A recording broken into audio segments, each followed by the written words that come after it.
जय माता दी फ्रेंड्स, आज हम इस वीडियो में विंध्याचल धाम माँ विंध्यवासिनी के बारे में बताएंगे और कुछ जानेंगे। तो चलिए वीडियो में आगे बढ़ते हैं। फ्रेंड्स, ये विंध्याचल मंदिर, जिसको विंध्यवासिनी देवी मंदिर के नाम से भी जाना जाता है, यह देवी दुर्गा के नाम से समर्पित है और यहाँ माँ भगवती दुर्गा तीनों रूपों में, माँ लक्ष्मी, माँ महासरस्वती और माँ महाकाली, तीनों रूपों में यहाँ विराजमान है। और विंध्य पर्वत पर ये जो माँ है विंध्य पर्वत पर वास करती हैं, यानी विंध्याचल यानी विंध्य पर्वत पर वास करने वाली, यानी कि विंध्यवासिनी। ये साक्षात जो कहा जाता है कि आप महाभारत महाभारत में भी, श्री कृष्ण में भी देखे होंगे कि जब श्री कृष्ण का जन्म हुआ था तो कंस जब कृष्ण को लाया था और मारने के लिए जब ले गया था, और वहां से वसुदेव क्या किए थे, कृष्ण को यशोदा के पास रख के और जो कन्या थी उनको उठा कर ले आए थे। तो जो कंस तो सोचा कि हो सकता है कि विष्णु जी ही कन्या का रूप धारण करके आ गए होंगे, तो वो क्या किया कि उस कन्या को ले जाके पटकने के लिए, मारने के लिए ले चला। तो उसी समय शास्त्रों में भी विख्यात कहा जाता है कि वो जो कन्या जो है छूट के वो आकाश में ये अवतरित हो गए थे अष्टभुजा रूप में। कहा जाता है वो वही अष्टभुजा देवी विंध्यवासिनी है। और वो जो कंस को भविष्यवाणी की थी कि तुम हमको मारने से तुमको कुछ नहीं होगा, तुम्हारा मारने वाला तो कोई और है जो जन्म ले चुका है। और कहा जाता है कि उसके बाद माँ विंध्यवासिनी देवताओं के कहने पे फिर वहीं पे विंध्य पर्वत पर वास कर गई और बोली कि मैं यहाँ साक्षात विराजमान रहूंगी, भक्त मुझे जो जो जिस जिस रूप में पुकारेंगे मैं उनका कल्याण करूंगी और उनकी मनोकामना को पूर्ण करूंगी। तो ये वही माँ विंध्यवासिनी, तो विंध्याचल मंदिर, जिसको विंध्यवासिनी देवी भी कहा जाता है, और विंध्य पर्वत पर वास करने वाली। शास्त्रों के अनुसार यहाँ देवी सती का कोई अंग भाग नहीं गिरा कि यहाँ पे मंदिर बनाया गया। बाकी सब जगह तो देश विदेशों में माँ सती का जितने भी अंग, शरीर के टुकड़े हुए और जितना भी भाग जहाँ जहाँ गिरा वो शक्ति पीठ के रूप में बनाया गया। मगर यहाँ माना जाता है कि देवी शक्ति का यहाँ कोई भी अंग भाग नहीं गिरा। यहाँ साक्षात माँ भगवती यहाँ विराजमान है, जागृत अवस्था में है। और कहा जाता है कि देखिए माँ का तो महिमा इतना ज्यादा है कि मेरा मुंह में शब्द भी नहीं आ रहा है कि हम किस शब्दों से उनका व्याख्यान करें। कुछ निकल भी ना, मतलब कहने के लिए बहुत कुछ है दिल में, मगर हमारे मुंह जो है उनका शब्दों का व्याख्यान करने से अनभिज्ञ है। तो चलिए, तो कहा जाता है कि यहाँ पे जब सृष्टि का निर्माण भी नहीं हुआ था तो उसी समय से माँ भगवती के यहाँ निवास स्थान है, और जब सृष्टि का अंत होगा तभी माँ भगवती का यहाँ निवास स्थान रहेगा। और यहाँ माँ भगवती पूर्ण रूप से विराजमान है, माँ लक्ष्मी के रूप में। और यहाँ माँ सरस्वती या माँ काली को भी यहाँ, मतलब महालक्ष्मी, महासरस्वती या महाकाली, तीनों रूपों में माँ यहाँ विराजमान है। तो मैं आपको बताऊंगी। तो यहाँ देवी दुर्गा का निवास स्थान माना जाता है, और यहाँ देवी सती का कोई अंग भाग नहीं गिरा, बल्कि यह साक्षात विराजमान है। ये तो हम आपको बताए ही। और फ्रेंड्स,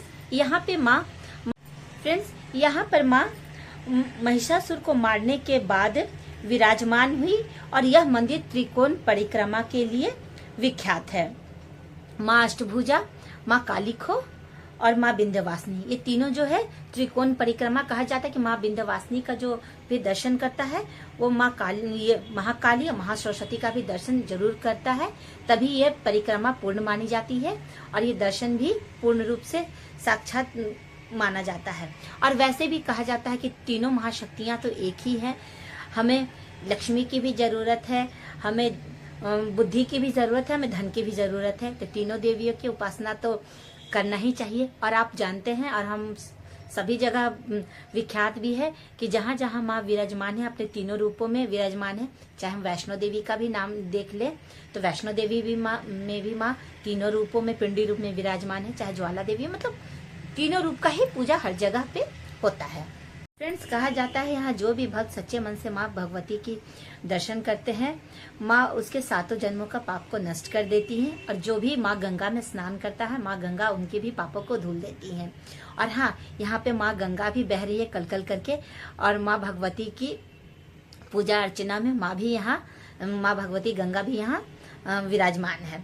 कहा यहाँ पे सबसे पहले तो भक्तजन जाते हैं तो माँ गंगा में स्नान करते हैं, अपने आप को शुद्ध करते हैं, और उसके बाद माँ भगवती की उपासना और पूजा अर्चना करते हैं। फ्रेंड्स, यहाँ पे कालीखो मंदिर और देवी अष्टभुजा देवी मंदिर यहाँ से लगभग 2 से 3 किलोमीटर दूर पहाड़ों पे स्थित है। और कालीखो मंदिर देवी काली को समर्पित है और अष्टभुजा देवी मंदिर माँ महासरस्वती को समर्पित है। यहाँ पे माँ सरस्वती विराजमान है और कालीखो में माँ काली विराजमान है, जहाँ पे आपको उनका दर्शन होगा। और दोनों ही मंदिर इतना मनमोहक, इतना सुंदर है। और हाँ, वहाँ पे अगर आप जाएं तो माँ अष्टभुजा देवी जो पहाड़ों पे हैं, या फिर ये काली माँ का जो कालीखो में है, वहाँ पे आप कुछ चना जरूर ले जाएं। आपको इतने सारे मंकीज दिखेंगे, बंदर दिखेंगे कि आपके हाथ से आके चना खाएंगे, और जो दिखने में बड़ा ही सुंदर लगेगा एकदम। अगर आप वहां जाएं तो ये दृश्य को जरूर देखें। और थोड़ा नहीं अगर समय है तो थोड़ा सा रुक कर जाइए, थोड़ा सा समय लेकर जाइए, आपको बड़ा ही सुंदर लगेगा।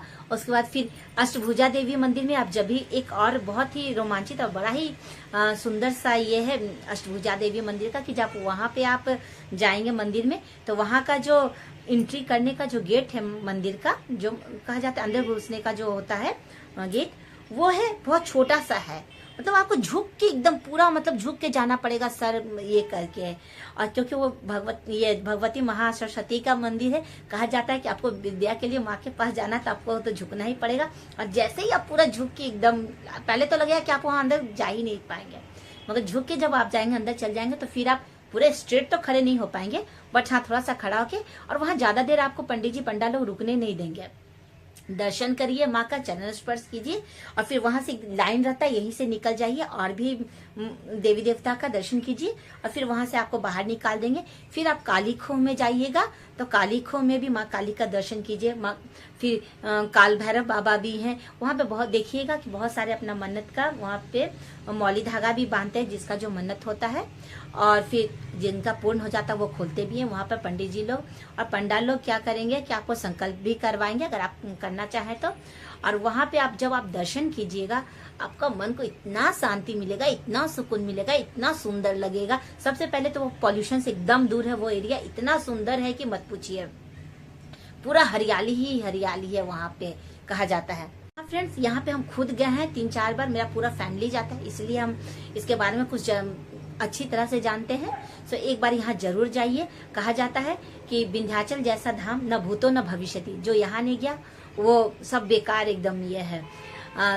यहाँ पे पुरी का जगन्नाथ मंदिर और यहाँ का आपका विंध्याचल धाम मंदिर। अच्छा, आपको पता होगा कि यहाँ पे बड़े बड़े नेता से लेके अभिनेता भी जरूर पहुंचते हैं। जो सुपरस्टार हम देखते हैं, अमिताभ बच्चन के बेटा अभिषेक बच्चन कहा जाता है, और ऐश्वर्या राय का भी पहली शादी यहीं पे की थी, जो हम लोग सुने भी थे और न्यूज में शायद उसमें आया भी था।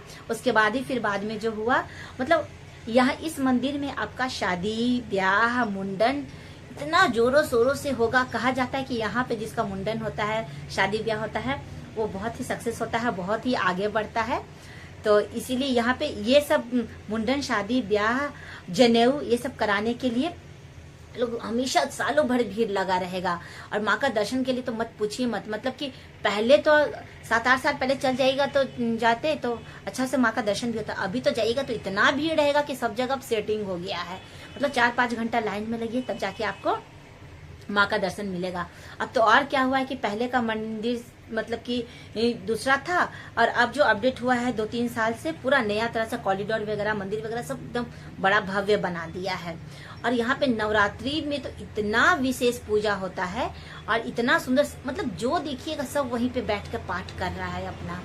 और कहा जाता है यहाँ पे माँ का 4 बार पूजा किया जाता है। एक बार सुबह, फिर जिसको बोलते हैं, यहाँ पे माँ का आरती 4 बार होता है। एक बार सुबह में होता है, दोपहर में होता है, शाम में होता है और रात में होता है। और कहा जाता है चारों समय माँ का रूप अलग अलग होता है। पहले सुबह सुबह कहा जाता है कि माँ अपने बालावस्था में होती हैं, फिर युवावस्था में, फिर प्रौढ़ावस्था, फिर वृद्धावस्था, तो चारों रूप में माँ होती है। और चारों रूपों में मंगला आरती माँ का होता है और भोग भी लगाया जाता है। और उस समय इतना भीड़ होता है कि लगता है कि कहाँ कहाँ से श्रद्धालु पहुंच गए, कुछ पता ही नहीं चलता है। फ्रेंड्स, यहाँ पे जो भी अपने सच्चे मन से यहाँ पे जाता है, जो भी माँ से मांगता है, जो भी उसकी मन्नत होती है, माँ जरूर पूरी करती हैं। अब यहाँ पे तो ऐसा हो गया है कि बहुत कोई अपना जिसका जैसा मन्नत होता है, माँ को अपने श्रद्धा अनुसार जो ऑर्नामेंट्स, ज्वेलरी, मतलब साड़ी, कपड़ा, मतलब जिसको जो श्रद्धा है माँ को वो चढ़ाता है। वैसे माँ तो ये सब की भूखी नहीं है, माँ तो हम लोग को दे रही है, मगर भक्त अपने श्रद्धा के अनुसार जो चीज होता है करते हैं। और हाँ फ्रेंड्स, अगर हम वहाँ पे ये यूपी में पड़ता है, हम यूपी में ट्रेन से अगर जाएंगे तो मिर्जापुर स्टेशन होता है, वहां पे उतार देगी आपको। वैसे आप मिर्जापुर से ऑटो और टैक्सी से भी जा सकते हैं, ज्यादा देर नहीं लगेगा, 15 या 20 मिनट लगेगा। ट्रेन से तो और 3-4-5 मिनट में आपको पहुंचा देगा। और फिर वहां पहुंचने के बाद आपको अच्छा होटल, धर्मशाला, मतलब आपके सुविधा अनुसार जैसा आप चाहते हैं, अपना बजट के अनुसार आपको सारा कुछ वहाँ अवेलेबल है। आप वहां पे जाइए, ठहरिए। अगर स्नान आपको होटल में करना है तो करिए, बट धाम पे जाके कौन होटल में स्नान करता है? घर में तो आदमी रोज स्नान करता है। गंगा जी में नहाइए, आपको अच्छा भी लगेगा और ऐसा मौका भी नहीं मिलता है। और अगर कहा जाता है कि चलो पाप भी धुल जाए जितना हम लोग किए हैं, तो वो भी अच्छा है। पर चलिए, वैसे जाके कोई जाए, अगर सामने से गंगा बह रहा है और हम हाथ ना धोएं तो ये तो अच्छी बात नहीं है। तो गंगा माँ का दर्शन कीजिए, नहाइए, उसके बाद माँ भगवती का पूजा अर्चना कीजिए। और वहां पे देखिए बाहर में ना मार्केट भी बहुत सारा सजा हुआ है प्रसाद के लिए। साड़ी से लेके, चूड़ी से लेके, बिंदी से लेके, प्रसाद में जो जो आप चाहिएगा सारा कुछ अवेलेबल है। आप अपने अनुसार जो भी चीज चाहते हैं लीजिए, जाके अंदर में माँ का पूजा कीजिए क्या, वो तो पंडा ही करवाएगा आपको। कीजिए, माँ का दर्शन कीजिए। फिर वहां से निकल के आप काली खो मंदिर जाइए, माँ काली का दर्शन कीजिए। अष्टभुजा देवी जाइए, वहां पे माँ सरस्वती का दर्शन कीजिए। तीनों माँ का दर्शन करके त्रिकोण परिक्रमा को पूर्ण कीजिए और माँ का आशीर्वाद पाइए। उसके बाद ही अब कहा जाएगा कि वहां का आपका परिक्रमा पूर्ण माना जाएगा। और मैं गारंटी के साथ कहती हूँ कि अगर आप वहां पर जाएंगे, एक बार जाएंगे, तो आपको वहां बार बार जाने का मन करेगा।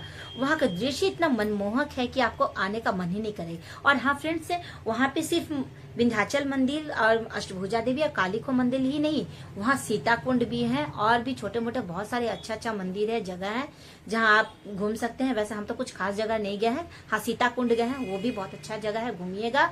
और वहाँ का पर्वत वगैरह पे अगर आप देखिएगा इतना मनमोहक लगेगा। कहा जाता है कि भगवान कृष्ण को भी चक्र वहीं से जब प्राप्त हुआ था। इसे शास्त्रों में वहां का बहुत सारा कहानी है, आप जाइए गूगल पे, इतना अच्छा मिलेगा। और ये बिल्कुल सही कहा गया कि विंध्याचल जैसा धाम न भूतो न भविष्यति। हम माँ विंध्यवासिनी का और विंध्याचल धाम का जितनी भी व्याख्या करें वो कम है। हो सकता है ये वीडियो मेरा थोड़ा लंबा हो जाए, और माँ विंध्यवासिनी का अब जितना भी व्याख्यान करें वो कम ही होगा। सो अगर कुछ बड़ा भी हो गया होगा, कुछ गलती भी हो गया होगा, तो उसके लिए हम आपसे क्षमा चाहते हैं। और एक बार जाइए, घूमिए, उसके बाद बताइए। जय माता दी फ्रेंड्स। माँ विंध्यवासिनी आप सबका कल्याण करे।